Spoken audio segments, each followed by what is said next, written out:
இன்றைய விருந்தினர் பகுதிக்கு உங்களை வரவேற்கின்றோம். இன்றும் சிறப்பான ஒருவர் எங்களோடு இணைந்து கொண்டிருக்கின்றார்.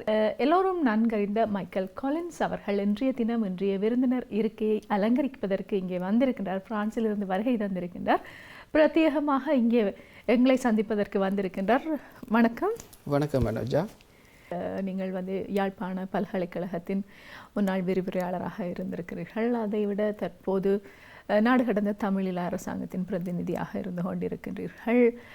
பாடலாசிரியராக இருக்கின்றீர்கள், பாடகராக இருக்கின்றீர்கள். எப்படி முடிகின்றது சகல துறைகளிலும் சிறப்பாக இயங்குவதற்கு? யாழ்ப்பாண பல்கலைக்கழக மாணவர்களாக இருப்பதற்கு ஒரு தகுதி என்று சொன்னால் அது பல்துறை தேர்ச்சி என்று சொல்லலாம். அந்த வகையிலே 1994ஆம் ஆண்டு யாழ்ப்பாண பல்கலைக்கழகத்திலே அந்த பட்டப்படிப்பு விழாவின் பொழுது எங்களுடைய தமிழீழ தேசிய தலைவர் அவர்களால் மாமனிதர் என கௌரவிக்கப்பட்ட பேராசான் துரராஜா அவர்களுடைய ஞாபகார்த்த பல்துறை தேர்ச்சிக்கான தங்கப்பதக்கம் எனக்கு கிடைத்திருந்தது. ஆகவே பல்கலைக்கழக மூதவை என்னை ஒரு பல்துறை தேர்ச்சி பெற்றவர்களாக தெரிவு செய்து அந்த தங்கப்பதக்கத்தை தந்த அந்த விடயத்தை நீங்கள் பட்டும் படாமல் இப்பொழுது குறிப்பிட்டீர்கள், பல்துறை தேர்ச்சியாளர் அப்படி இருப்பதென்று.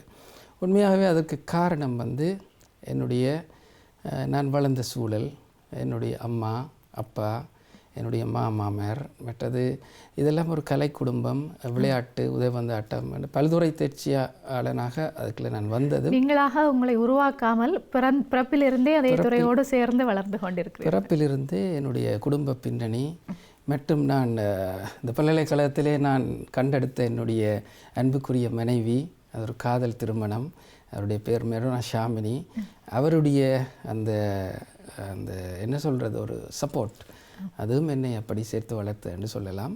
மற்றது தேச விடுதலையோடு சார்ந்து நின்ற அந்த எங்களுடைய மாபெரும் புனிதமான இயக்கம் எப்பொழுதுமே எனக்கு பக்கபலமாக இருந்து என்னுடைய வளர்ச்சியிலே, குறிப்பாக தமிழ் அரசியல் துறை பொறுப்பாளர் தமிழ்ச்செல்வன் எப்பயுமே எங்களை தட்டி தந்து வளர்த்தவர். சரி, பின்னர் எந்த காலகட்டத்தில் பிரான்ஸ் நாட்டிற்கு குடிபெயர்ந்தீர்கள்? சொல்லப்போனால் 1995ஆம் ஆண்டு ஐப்பசி 30 வரைக்கும் நான் பல்கலைக்கழகத்திலே விரிவுரையாளராக கடமையாற்றி கொண்டிருந்தேன். எனக்கு ஒரு வரலாறு உண்டு. மிக இளம் வயதிலே அந்த லெக்சர் பண்ணின ஒரு ஆள் என்று சொல்லி 21 வயசுலேயே லெக்சர் பண்ணுறேன். ஆனால் எந்த துறையில் விரிவுரையாளர்? இறையியல் மற்றது மெய்யியல், இந்த இரண்டுலேயும் நாங்கள் கொமனாக நாங்கள் படிக்கிறது ஃபஸ்ட் இயர் தெரியும் தானே. பொலிட்டிக்கல் சயின்ஸ், இங்கிலீஷ், எக்கனாமிக்ஸ் இதெல்லாம் செய்து ஒரு கிறிஸ்தவ நாரிய துறை சார்ந்து நான் அங்கே சென்று வேலை செய்கிறேன். அப்பொழுது என்னுடைய head of the department reverend father Chandrakanthan. இப்பொழுது அவர் கனடா யூனிவர்சிட்டியில் டீனாக இருக்கிறார், ஹெட்டாக இருக்கிறார். அவருக்குள்ள வேலை செய்கிறாங்க.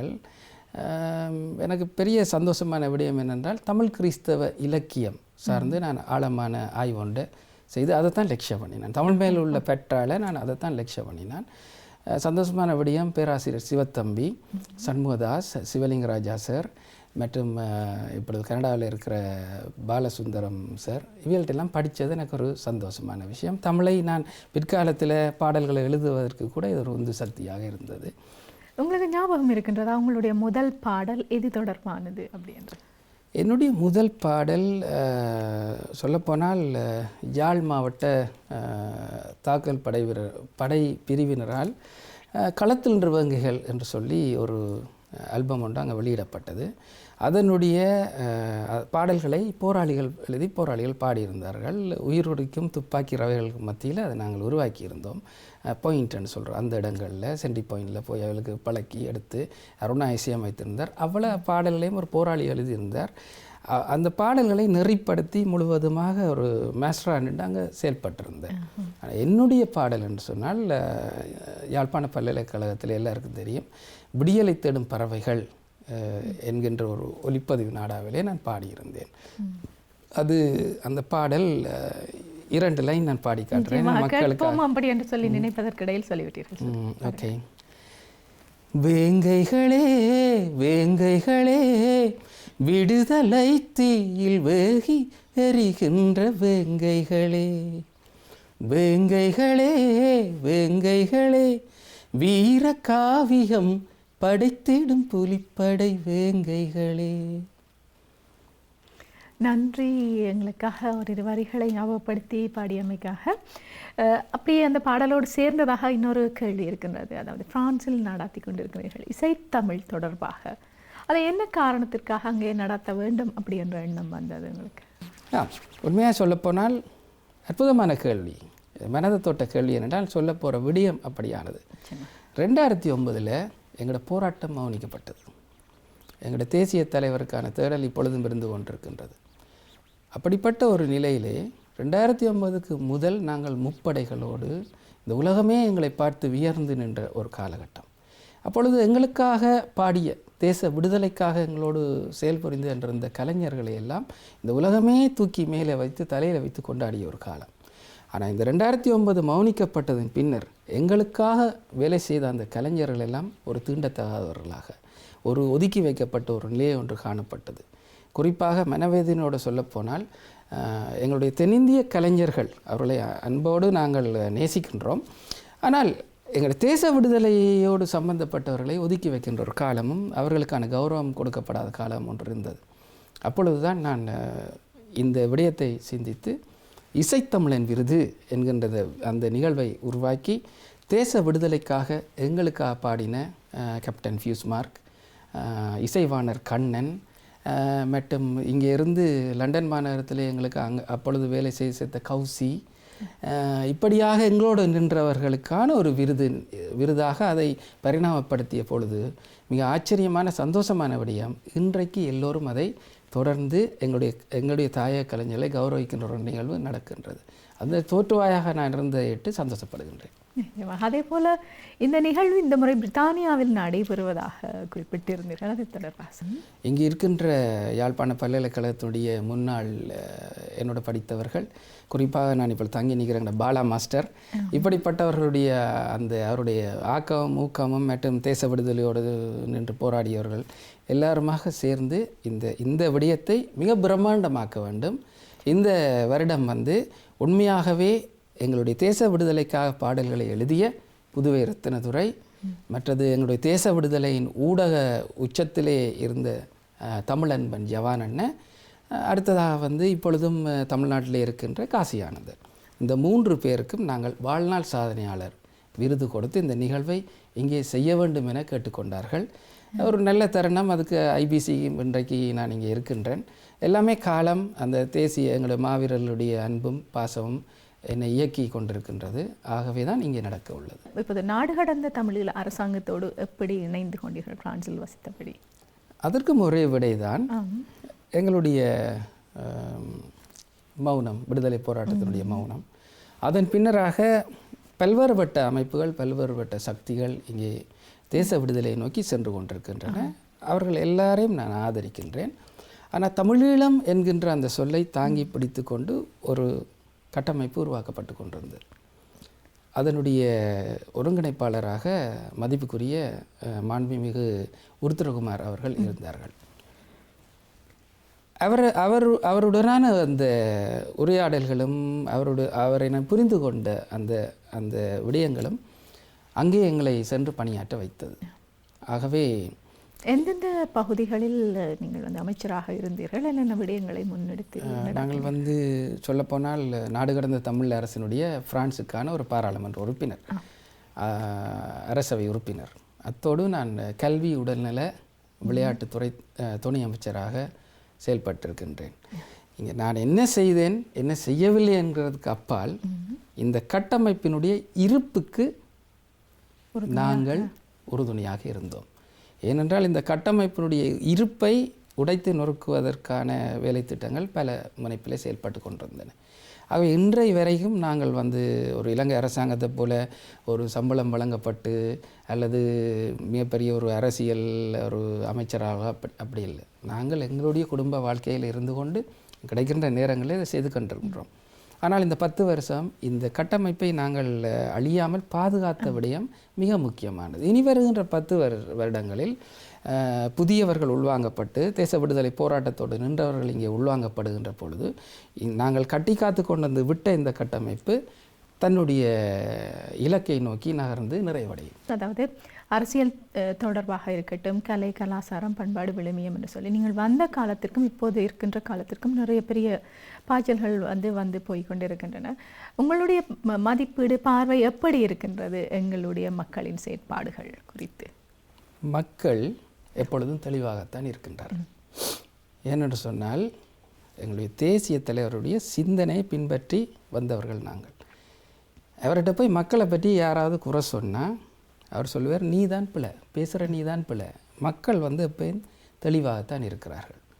நீங்கள் மக்களுக்கு ஏற்றவாறு நீங்கள் வாழவில்லை என்ற அர்த்தம் என்று சொல்வார்கள். இதனுடைய காரணம், கவலைக்குரிய விடயம், மௌனிக்கப்பட்டதன் பின்னர் ஒரு தேசிய தலைமையின் கீழ் நின்ற மாபெரும் சக்தி வாய்ந்த ஒரு இயக்கம் இன்றைக்கு துண்டு துண்டாக பிரிந்தென்று சொல்ல போனால் ஒரே இலக்குத்தான், ஒன்றுபட முடியாத ஒரு சக்தியாக அது ஏன் இருக்கின்றதென்றே தெரியாமல் இருக்கின்றது. காரணம், ஒரு அஜெண்டா, எங்களுடைய எதிரிகளுடைய துரோகிகளுடைய அஜெண்டா ஒன்று நகர்ந்து கொண்டிருக்கின்றது. எங்களுக்கு தெரியாமலே நாங்கள் அந்த அஜெண்டாவுக்குள்ளே நிற்கிறோம் என்ற ஒரு தோரணை தான் எனக்கு தெரியுது. அப்போ இவ்வாறு பிரிஞ்சு இவர்கள் நிற்கும் பொழுது எங்களோட மக்கள் யாரை நம்பி, யார் இந்த மக்கள் தான் வன்னியில் 10 வருஷமாக இந்த போராட்டத்தை நடத்தின மக்கள், அள்ளி கொடுத்த மக்கள். இன்றைக்கும் அவர்கள் அள்ளி கொடுப்பார். யாருக்கு கொடுக்கிறது, யாரோட நிற்கிறது என்ற பிரச்சனைகளால் தான் இப்படி இருக்குது. ஆகவே என்னுடைய நீங்கள் கேட்ட கேள்வி கருத்து, தேச விடுதலோடு நின்ற அனைவரும் ஒன்றாக வருகின்ற பொழுது இந்த மக்கள் தங்களுடைய கடமையை மீண்டும் செய்வார்கள். தற்போது உங்களுடைய செயற்பாடுகள் என்னவாக இருக்கின்றன? இப்போது அதாவது கலை, கலாச்சாரம் சார்ந்ததாக நான் ஒரே ஒரு விடயம் அடிக்கடி செய்து கொண்டு வருகின்றேன். எங்களுடைய தேசிய தலைமையை உண்மையாகவே மானசீகமாக நேசிக்கின்ற ஒருவன். யார் பாடாட்டியாலும் நான் பாடுவேன், யார் எழுதாட்டியாலும் நான் எழுதுவேன், அதில் நிறைவடைவேன். ஆகவே அவருடைய பிறந்தநாள் ஒவ்வொரு காலம் வரும்பொழுது நான் ஒரு பாடல் ஒன்றை வெளியிடுவேன். அந்த பாடலுக்குள் அந்த சமகாலத்தினுடைய ஒரு அரசியல் இருக்குது. உதாரணமாக நான் நந்தி கடலையே ஒரு பாடல் 2 வரி பாடி காட்டுகின்றேன். நந்தி கடலையே, நந்தி கடலையே, வாய் திறந்து பேசம்மா, எங்கள் தலைவன் வீரத்தமிழன் எங்கே எங்கே நீ கூறு, எங்கள் மனதில் கோவில் கொண்ட மானத்தமிழ் வேந்தன் எங்கே சொல்லு.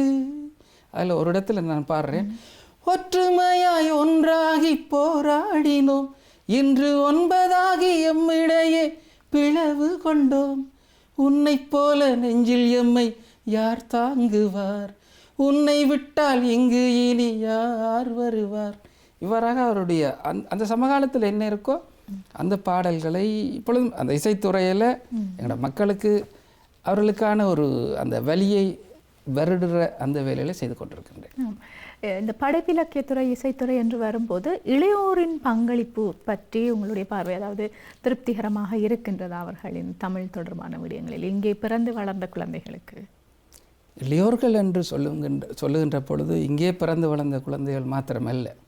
இப்போ நீங்களே இதிலிருந்து என்னை நிறைப்படுத்தி ஒரு கேள்வியை கேட்டு படைப்பு இலக்கிய துறை தான் இதுவும்.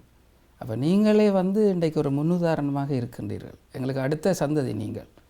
அப்போ நீங்களே இதை சிறப்பாக தான் செய்து கொண்டிருக்கின்றீர்கள். அதே போன்று தான் இங்கே பிறந்து வளர்ந்த குழந்தைகள் என்கின்ற விடயத்துக்கு நீங்கள் வாரீங்கள். இதுவும் ஒரு ஆழமான விடயம். நாங்கள் எங்களிடம் மாவீரர் கல்லறைகள் இப்பொழுது இல்லை. மாவீரர் தூய்மையாக அடித்து நொறுக்கப்பட்டு இரத்தமாகவும் சதையாகவும் கிண்டி கிளறி எறியப்பட்ட ஒரு நிலை. எங்கே எவரை தாட்டோம்னு எங்களுக்கு தெரியாது. அதுவும் முடிந்து போயிட்டு தலைமை மௌனம். மாபெரும் இயக்கம் பல சக்திகளால் அழிக்கப்பட்டு போயுள்ளது அந்த மண்ணில். அப்போ அங்கிருந்த வரலாறு முற்றுமுழுதாக துடைக்கப்பட்டுள்ளது. அடுத்த சந்ததிக்கு நாங்கள் எதை கொண்டு போகலாம் என்று சொன்னால், ஒவ்வொரு காலத்திலேயும் உருவாக்கப்பட்ட தேச விடுதலை பாடல்கள் தான் மிஞ்சி எஞ்சி நிற்கின்றது. இந்த தேச விடுதலை பாடல் உதாரணமாக, வெற்றி பெற்று தந்து விட்டு நீர் உறங்குகின்றீர் என்று சிட்டு பாடும் பொழுது பூனரி ஒரு தாக்குதல் சண்டை நாங்கள் சமரில் வேண்டோம், அதன் வரலாறு இருக்குமாங்க. ஒவ்வொரு பாடலுக்குள்ளேயும் ஆறெழுதினே இந்த காலத்தில் எழுதினன்று இருக்குது. இந்த விடயங்களை நாங்கள் அடுத்த சந்ததிக்கு நாங்கள் கொண்டு போகலை என்றால், அந்த சந்ததி, நீங்கள் சொல்கிற அந்த சந்ததி எங்கேயோ ஒரு எங்களுக்கு பக்கத்து நாட்டிலே எங்கேயோ நின்று கண்டு இப்படித்தான் இந்த வரலாறு நடந்தது, இப்படித்தான் நடந்தேன்ட்டு ஒரு 100 வருஷத்துக்கு பிறகு அவியல் எழுதுறது கூட இதுதான் என்று நம்பி போகிற ஒரு காலகட்டம் இருக்க போகின்றது. ஆகவே நாங்கள் இந்த சந்ததிக்கும் அடுத்த சந்ததிக்கும் கலையியல் ரீதியாக நாங்கள் இதை கொண்டு சேர்க்க வேண்டும். ஆனால் இப்போ இங்கே உள்ள இந்த இளம் சந்ததி துடிப்போடு, மிக துடிப்போடு, எனக்கெல்லாம் 12 வயசில் ஒரு பிள்ளை இருக்கிறா மகள், முள்ளிவாய்க்கால் வந்து அடிபாடு நடக்குது, எல்லாம் பிரச்சனை, டிவியை பார்த்துட்டு அவள் போய் என்ன செய்கிறான்னு சொன்னால் அவட டீச்சரோட 3 வயசு அந்த நர்ஸ் அதில் போய் கழிச்சு என்னையும் இந்த வைஃபை வந்து கூப்பிட்றாங்க, நீங்கள் வாங்கன்ட்டு. அங்கே போனால் அன்பின சாட்சி நடக்குது. என்னடா அந்த பிள்ளை சொல்லியிருக்குது, அழுதுகன்னு சொல்லியிருக்குது, எங்களோட அம்மா எங்களோட எல்லாரையும் போட்டு இவங்களை அடிக்கிறாங்க இதுங்கிறாங்க, நான் எப்படியாவது இவியலெல்லாம் கொண்டு வந்து ஃப்ரான்ஸில் குடியேற்றணும், இதுக்கு என்ன செய்யலாம் கேட்டால் அழுதுருக்கு பிள்ளை. அது விரும்பியோ விரும்பாமலோ எங்களோட அந்த நீங்கள் சொன்ன போல் அந்த கலாச்சார விழுதுகள் அதெல்லாம் இருக்கும். நாங்கள் சரியாக வழி நடத்த வேண்டிய தேவை எங்கள்கிட்ட இருக்குது. நிச்சயமாக நன்றி. பல விஷயங்களை எங்களோடு பகிர்ந்து கொண்டீர்கள். நிகழ்ச்சியின் நிறைவுக்கு வந்து விட்டோம். நிறைவாக எங்களுடைய நேயர்களுக்கு என்ன சொல்ல விரும்புகிறீர்கள்? நிறைவாக எங்களுடைய நேயர்களுக்கு நான் சொல்ல விரும்புகிற ஒரே ஒரு விடயம், உங்கள் ஊடகம் சார்ந்ததும் தான்.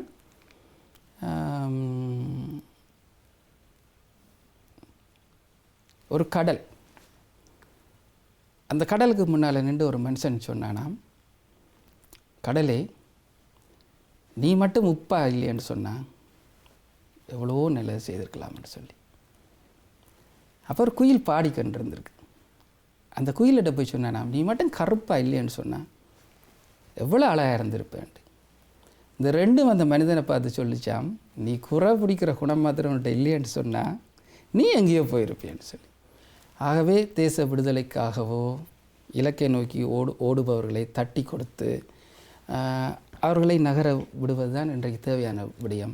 ஒருத்தன் நல்ல செய்கிறான்டா தட்டி கொடுத்து நாங்கள் போவோம். விமர்சிப்பதால் அல்லது அவனுடைய விமர்சனம் நல்ல விமர்சனம் வந்து தேசிய தலைவர் சொல்கிறார், விமர்சனம் வந்து உன் உடலை காயப்படுத்துகிற கற்கள் அல்ல, விமர்சனம் இல்லை. ஆனால் அது எந்த நேரமே வந்து குறை கூறி ஒரு நகர்ச்சியை தடுத்து விடுற விடயங்கள் வந்து அது அழகல்ல.